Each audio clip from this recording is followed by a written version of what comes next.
Alright. Well, welcome back. Thanks for coming by. I want to tell you guys about this game I've been making. We've launched another Kickstarter campaign, and it is called Sled Master. It's a racing game.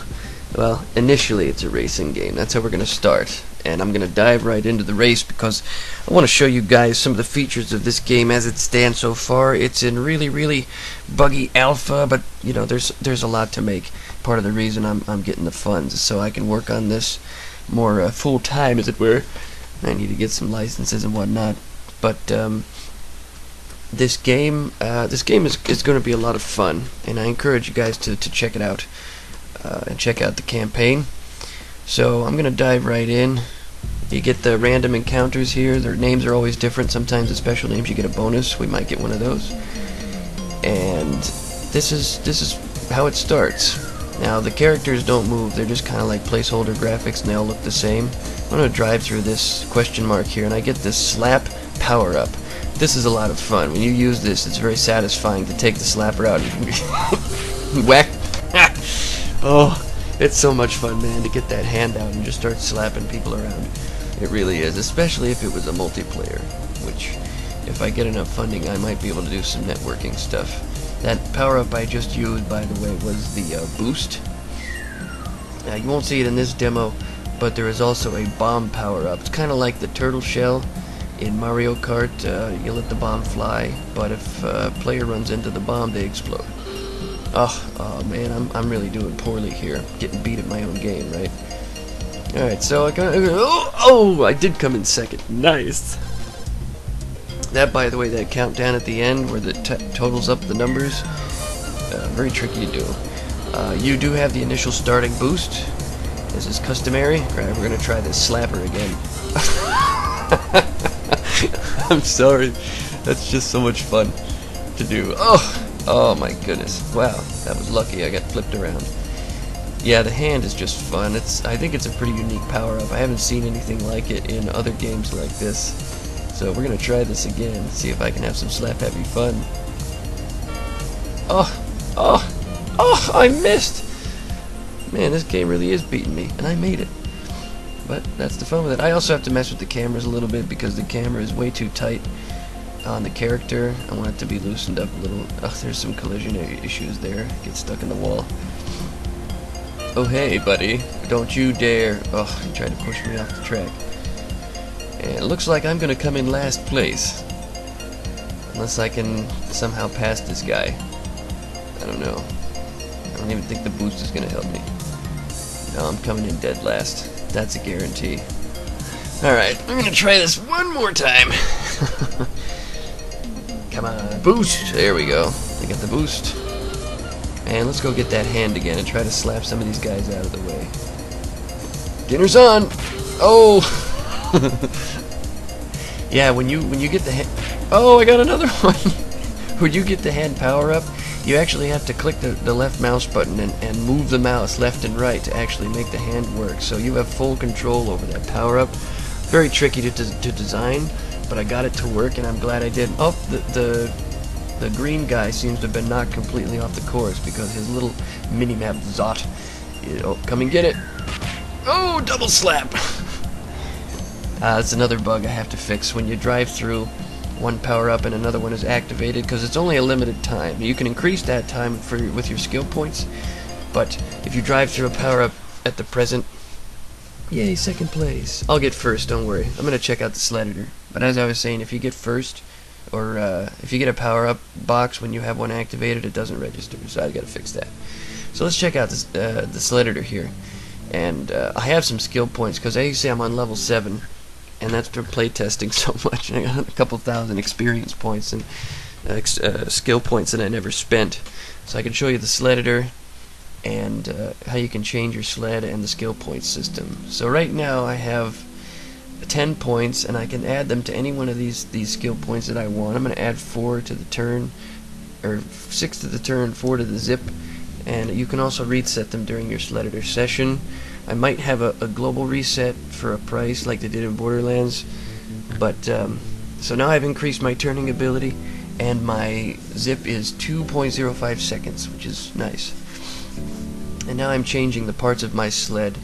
These parts can be collected, added in a DLC update, or will be designed by certain backer levels of the Kickstarter. If you want to get in on that action, you get to a certain level and you'll be able to help design stuff for the game that you can say is yours, and it will be credited to you, and you will get a parade. Well, maybe not a parade, but you know what I mean. So now I'm going to go back into this race. At the end of this video, I'm going to show you a couple examples of other races. This is the only race that I'm working on at the moment to get all of this stuff, basically all the stuff that you experience in the game. I'm cramming all into one race so that I can see it all work at once. And then I can take it apart and put them in different situations so that the races make more sense. So there's a lot of stuff going on right now. Like for challenges, bosses, things like that. Oh yeah, that's much better. My turning is better now. I'm really proud of that mini-map too, man. That was, you know, it's technical stuff like that I really don't think I can do, and then I do it, and I'm like, holy crap, I did it. Come here! Oh, I missed! That was a whiff! I'll have to make like a whooshing sound when you swing the hand left and right, like a whoosh, something like that. I think that would be fun.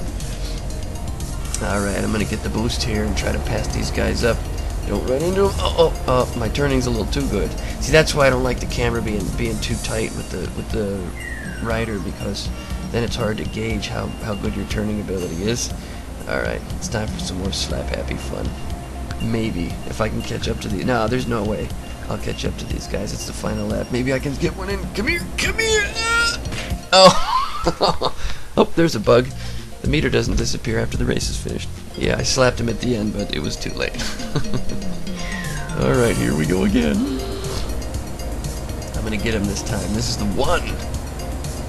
Gonna get the slap, and there you go. Oh, just one. It's fun because it does seem like it's a little too powerful, but you only get it for a very short amount of time, and you have to actually control it. So I think that balances nicely.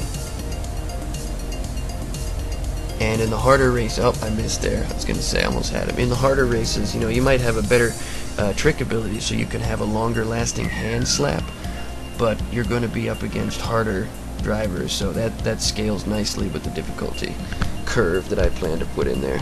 It's like I'm going to have to beat these guys the old-fashioned way. Can I do it? No, he's got it. Alright, one more time. Watch the countdown. There it goes. Oh, I'm so proud of that. It was very hard to do. I spent many nights crying into my pillow trying to get that to work and work with everything else. Alright, I'm gonna get first this race. I can feel it. Oh, you're gone. He knocked him right out of the course. Oh, that's fun. It is. And I know that I give that a lot of attention, but it really is a fun thing. And you get your hands on this game, you support the project. Just a couple of... It only takes $5 to get a copy of the game when it's released, and it's not going to take too much longer after the game is... the campaign is over, I should say, that the game will be available for those of you who have put in the $5. The lowest level is $1. You get your name in the credits in the special things. Hey, I got first place. Alright, so that's that. Now I'm going to take a minute to thank everyone for watching, and I'm gonna slap the other two tracks, really concept of the kinds of things you can do. And so yeah, check these out. Okay, this first race is technically the second race that I'm doing, and this one doesn't have as many of the features as the other one because I was using it to test the map and see how it would go. But these aren't your average racetracks. It's not just a flat circuit that you have to go around a couple of times and to the victor go the spoils. There are all kinds of weird things. Like this one, for example, goes up, I think, to about a 50-degree angle before coming back down. So you go a little slower on the way up, and then you go really fast on the way down. So you've got to manage your boost ability and your position. And you know, I put a different background in there just to give it some atmosphere. You know, it expands the immersive experience and all that.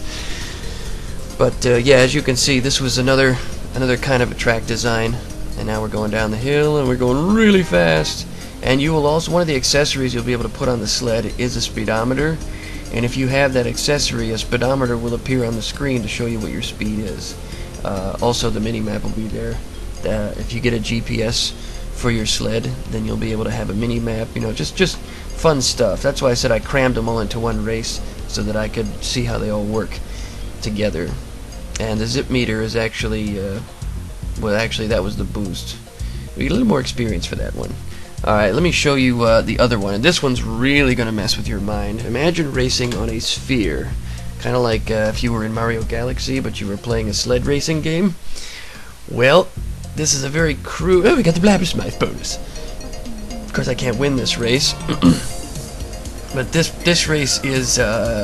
really messes with your head, because there's no track here, obviously. It's just a sphere I was testing.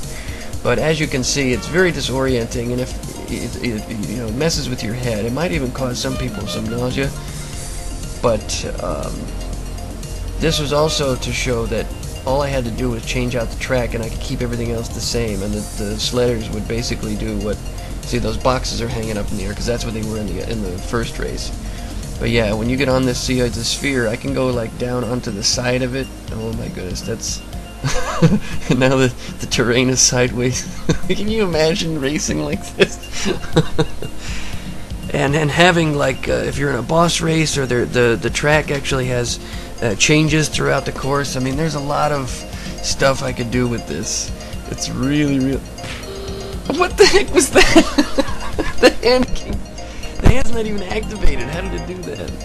Oh well, who knows. Alright, I know some of you are thinking, can you go all the way around? Yes, I can go all the way around. So now we're going upside down. This is nuts. Sphere racing, come on man. I think this is a really cool idea. I don't know why exactly, but it seems like it. And here we come up the side of the sphere. Oh, there's the hand again. What the heck is it doing? Oh well. So that's it, guys. Please, I encourage you to check out the Kickstarter, make your pledge, and let's get this game out there. I'll catch y'all later. Peace.